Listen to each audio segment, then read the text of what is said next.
जबरदस्त खड़े हुए इनके नेताजी कि 3 महीने तक मणिपुर जलता रहा है, 160 से ऊपर हत्याएं हो चुकी हैं, सैकड़ों लोगों के घर जला दिए गए हैं और 78 दिन बाद उनके मुंह से 36 सेकंड के लिए मणिपुर निकला मुंह से। एक उनसे संवेदना का शब्द नहीं निकला। वो जो 2 लेडीज थी उनसे मुलाकात उन लोगों ने जरूरी नहीं समझी, उनकी किसी मंत्री ने मुलाकात जरूरी नहीं समझी। मानव संसाधन विकास मंत्री वो स्मृति ईरानी, उसको तो अब स्मृति ईरानी कहना चाहिए क्योंकि उसकी स्मृति लोप हो चुकी है। वो स्मृति ईरानी है, क्लियर बिल्कुल। उनके हिसाब से उनके मुंह से एक शब्द निकला मणिपुर हिंसा पर, उसको काउंटर कर रही हैं कि राजस्थान में ये हुआ, बंगाल में वो हुआ, वहां हुआ। अरे भाई जहां हुआ पहले उसको तो देख लो। वहां जो हुआ उनके तो जैसी राजस्थान में एक केस हुआ था, लड़की के साथ रेप हुआ था और उसके साथ उसका मर्डर हुआ था। गहलोत सरकार ने इमीडिएट 48 घंटे में सारे एक्यूज पकड़ लिए थे। आपने पकड़े? आपने पकड़ा किसको? जिसने उस वीडियो को बनाया था। इनके लोगों ने गिरफ्तारी किसकी करी? जो नंगा ले, बुरा लगता है कहना, निर्वस्त्र लेकर उसको लड़कियों को घुमा रहे थे, उनमें से किसी को नहीं पकड़ा। जो उनके इधर उधर हाथ मार रहे थे उनमें से किसी को नहीं पकड़ा। जिस बंदे ने वो वीडियो बनाई है कि बेटा तूने वीडियो कैसे बना ली इस हरकत की, ये तो हमारा जन्मसिद्ध अधिकार है, उसको पकड़ के अंदर डाला इन्होंने। ये तो देखिए, चाहे मणिपुर हो चाहे नूह का भी हिंसा थी, नूह की हिंसा भी हुई ना। सब कह रहे थे क्या किया क्या किया क्या किया। जब उनके नाम निकल के आए सब चुप हो गए। वो निकले आम आदमी पार्टी के कार्यकर्ता के, आम आदमी पार्टी के नेता के, तो उनके नाम आते सारे के चुप हो गए भैया सब। मैं बता रहा हूँ, मिनट रखो, मिनट भाई साहब सुनो। आप इतने देर से भी बात कर रहे हो ना, स्मृति ईरानी जी का नाम लेके आप उनका अपमान करने की बात कर रहे हो। आपको उनका विरोध करना, उनका विरोध करो, लेकिन आप उनकी स्मृति चली गई है, उनको ये हो गया है। भारत के वो संस्कार नहीं है कि महिला का आप ऐसे अपमान करोगे इस बीच सड़क पे खड़े होके। आपको उनका विरोध करना है। आप उनकी विचारधारा का बुरा लग रहा है, बुरा लग रहा है, बुरा लग रहा है। सिर्फ नाम बदलने पे बुरा लग रहा है भाई साहब को। लेकिन मणिपुर में जो नहीं भाई साहब सुनो, नहीं आप भाई साहब आपकी तो आप डिबेट को इस लेवल पे मत नहीं इस लेवल में मत। मैं मणिपुर का जवाब दे रहा हूँ। मणिपुर के ऊपर 100% ये सरकार एक्शन अभी भी लिया है और आगे भी लेगी। लेकिन फर्क ये है कि यहाँ पे हम किसी को सरकार एक्शन लेने से पहले ये देखना है कि सभी लोग अपने देश के हैं।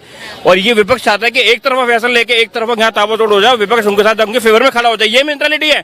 राजस्थान के ऊपर आवाज नहीं निकली, बंगाल के ऊपर आवाज नहीं निकली, दिल्ली के अंदर जो सीन हुए, दिल्ली के अंदर किसी अगर बेटी के अगर 35 टुकड़े कर दिए गए उस पर आवाज नहीं निकली। ये सारा प्यार, सारा देश प्रेम, सारा राष्ट्रवाद मणिपुर पे ही क्यों है ये बताओ। राजस्थान में जो मैंने अभी पहले भी बताया कि राजस्थान में 48 घंटे के अंदर पकड़े। दिल्ली में 35 टुकड़े करके जिसने उसे लड़के ने मारा था, नाम है हाँ श्रद्धा मर्डर केस, इमीडिएट पकड़ा गया। आपने देखा, गिरफ्तार है। मैं ये कह रहा पश्चिम बंगाल नहीं, अरे आप सुन तो पकड़ा तो दिल्ली पुलिस ने। सुनता आप मेरी भी तो सुन लो। उसके ऊपर आपका दिल क्यों नहीं पिघलता? राजस्थान, बंगाल पे, श्रद्धा पे, किसका दिल? सारा विपक्ष मणिपुर, एक मुद्दा मिल गया मणिपुर। किसका दिल नहीं पिघल रहा आप ये बता दो। आप क्या मेरा आपसे क्वेश्चन है कि हर लड़की अलग अलग है क्या?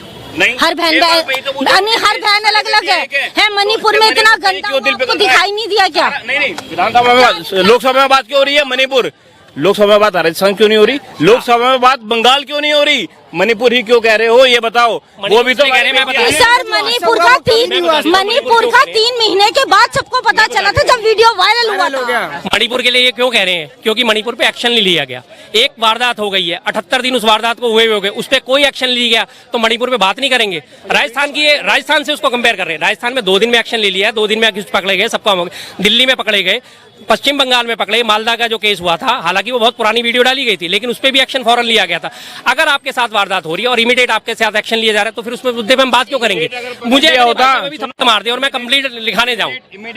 इमीडिएट की बात करनी है ना तो आज के टाइम में उत्तर प्रदेश की करो, जो सीधा है 1 मिनट के अंदर काम होता है। ऐसा शासन है। आप किसी को पकड़ लो, आप उठा लो और उसके बाद गहलोत जी के जैसे तुरंत डिसीजन लेते हैं। जो कि उत्तर प्रदेश में योगी जी एक ऐसे हैं जो तुरंत डिसीजन लेते हैं। ऐसा ही डिसीजन होना चाहिए, बिल्कुल होना चाहिए। उत्तर प्रदेश से ही सांसद है इनके ब्रजभूषण शरण सिंह। आज तक उस पर कोई एक्शन नहीं हुआ है। ना उसका घर ढाया गया, ना उसको अक्यूज करा गया, ना उसे गिरफ्तार करा गया। दिल्ली पुलिस कोर्ट में साफ लिखा है कि इनके लिए पर्याप्त सबूत है इनके ऊपर केस चलाने के लिए, फिर भी उसे अदालत ने जमानत दे दी। जमानत कौन देता है? MP MLA court. उनका नाम दे दिया। ये कहते हैं ब्रजभूषण से क्या जुड़ा है? पहलवान आंदोलन। पहलवान जब आंदोलन कर रहे थे तब वहाँ पे क्या हो रहा था? मोदी तेरी कब्र खुदेगी, ऐसे नारे लग रहे थे। ठीक है, नहीं एमिट रुको, ब्राह्मणों से आजादी, ऐसे नारे लग रहे थे। किस चीज से आजादी? वो नहीं आपका उनका विरोध ब्रजभूषण जी से था ना, उनका विरोध करते भारत के खिलाफ क्यों कर रहे हैं? और वो वहाँ खड़े होकर चुप बैठ के देख रहे हैं। किसने विरोध कर दिया? ऐसे भारत का विरोध किसने करा? ऐसे वीडियोस आए हैं, ऐसे वीडियोस। नहीं आप सुनो मेरी बात, 1 मिनट जरा चुपो। 1 मिनट। भारत माता की जय। किसी ने बोला? सब किसने विरोध करा? फिर आप कैसे कह रहे हो कि भारत का विरोध कौन करता है? एक चीज बताओ, अरे मैं आत्मा राम नाम होने से मन में राम थोड़ी हो जाएगा। नाम आत्मा राम होने से राम थोड़ी हो जाएगा। भारत माता के जाए तो मजबूरी में आज बोलना पड़ रहा है विपक्ष को। विपक्ष भारत माता की जय, भारत माता की जय बोलो जोर से, भारत माता की जय। मैं विपक्ष लो, कौन मजबूरी में बोल रहा है? बताओ कितने दिन बोलूंगा उनको? मैं बात कर रहा हूँ, मजबूरी में कोई नहीं बोल रहा है, बोला सारे भारत माता की जय। अच्छा सुनो, भारत माता की जय। किसको आपत्ति है भारत माता से भाई? देखिए आप जैसे लोगों को आपत्ति है, मेरे जैसे को नहीं है। हम तो डंके के चोट पे बोलते हैं भारत माता की जय। पूरी पब्लिक भैया जय तो बोल रहे हैं। सुनो, पूरी पब्लिक ने सुनो भाई सुनो, एक बार नहीं मुंह से निकला इनके भारत माता की जय। वीडियो रिकॉर्डिंग है सारी, सब लाइव आ रहा है, सब आपके हाँ रिकॉर्ड जय बोला है। अगर नहीं बोला होगा तो आपको माफी मांगनी पड़ेगी। बोलो भैया, मैं डंके के चोट पे बोला, आप कैसे पे बिना आरोप लगा रहे हो? सबने 4 बार बोल दिया, आपके मुंह से एक बार नहीं निकला। मैं ये कह रहा हूँ, किसान आंदोलन अगर इतना अच्छा था तो भारत की बर्बादी के, भारत के विपक्ष वहाँ पे नारे क्यों लग रहे थे, इस बात का जवाब दो। किसान आंदोलन की ये बात कर रहे हैं, चलो मुद्दे से हट गए हैं। किसान आंदोलन लास्ट एंड फाइनल वापस लेना ही पड़ा ना उन्हें। किसान आंदोलन की 3 बेसिक वो थी नीड। सबसे पहला, जमाखोरी के ऊपर से अंकुश हटाया जा रहा था। कोई भी बड़ा उद्योगपति कितनी भी चीजों को जमा कर सकता था। उसके अगेंस्ट अडानी ने 30-30 हजार टन के 3-3 लाख टन के गोदाम उसने खरीद लिए थे, जिनमें वो स्टोरेज कर सकता था। जब भी स्टोरेज होती है, हमेशा स्टोरेज होते ही चीजों की जमाखोरी होते ही रेट बढ़ते हैं। यही उनका ध्येय था, जिस चीज पे हमेशा किसान विरोध कर रहे थे। किसी भी मंडी में जाके वो बेच सकता था। और ये इन्होंने फार्मूला हिमाचल में लागू करा था, जब इनकी हिमाचल में सरकार थी, कि हिमाचल की मंडी से सेब 2 साल तक उसने खरीद लिया अडानी ने, तीसरे साल भी खरीद लिया, तीनों साल अच्छे बहुत अच्छे पैसों पे खरीदा। 3 साल तक वहां पे लोकल मंडी जो है वो हिमाचल में खत्म हो गई सेब की। 3 साल के बाद जब चौथा साल आया, अडानी ने हाथ खड़े कर दिए, तुम्हारे सेब खराब है, तुम्हारे सेबों में कीड़े लगे हुए, मैं नहीं खरीदूंगा। सारी की सारी उनकी फसल बर्बाद हो गई। हिमाचल हारने का सबसे बड़ा कारण बीजेपी का यही था। बहुत बड़ी पैदावार होती है हिमाचल में सेबों की, इसीलिए वो किसान कर रहे थे और इसीलिए किसान, क्योंकि किसानों को पता था, हकीकत यही थी। यूपी के ये लोग कहते हैं कि यूपी के नहीं जुड़े, क्यों नहीं जुड़े? यूपी के भी सारे जुड़े थे, हरियाणा के भी जुड़े थे, पंजाब के भी, सब जगह किसान आंदोलन में जुड़े हुए थे।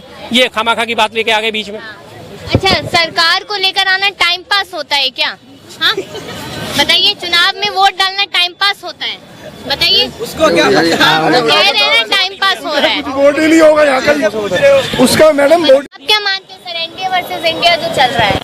देखिए, एनडीए वर्सेस इंडिया का जो अलग नाम अगर दिया जाए ना, तो राष्ट्रवाद और देश के गद्दारों में आता है। अच्छा, तो किसको क्या कह रहे हैं आप? अगर राष्ट्रवाद की बात आती है तो जाहिर सी बात है कि भारतीय जनता पार्टी ही सबको याद आती है। और जितने इंडिया वाले हैं, ये जितने लोग आज इकट्ठे हो गए, जब देश पे प्राकृतिक आपदा आती है, या देश पे आज अगर हिमाचल हो या उत्तराखंड या फिर उड़ीसा जैसी कोई भी ऐसी आपदा आती है, तब आपको कोई भी नेता ये वहां नहीं दिखेगा। कोई नहीं दिखेगा आपको वहां पे। राकेश सके जो ट्रैक्टर का मालिक बनता फिरता रहा, वो आपको वहां नहीं दिखेगा। जितने इंडिया वाले सारे कभी कहीं इधर तो मीटिंग कर रहे हैं, कोई उत्तराखंड, हिमाचल, कोई उड़ीसा नहीं जाएगा। तो हम इन लोगों से कैसे होप कर लेंगे ये देश के लिए खड़े रहेंगे? भारतीय जनता पार्टी के कार्यकर्ता नरेंद्र मोदी जी स्वयं देश के लिए हमेशा खड़े रहते हैं, तो जाहिर सी बात है कि देश के प्रधानमंत्री भी वो होने चाहिए।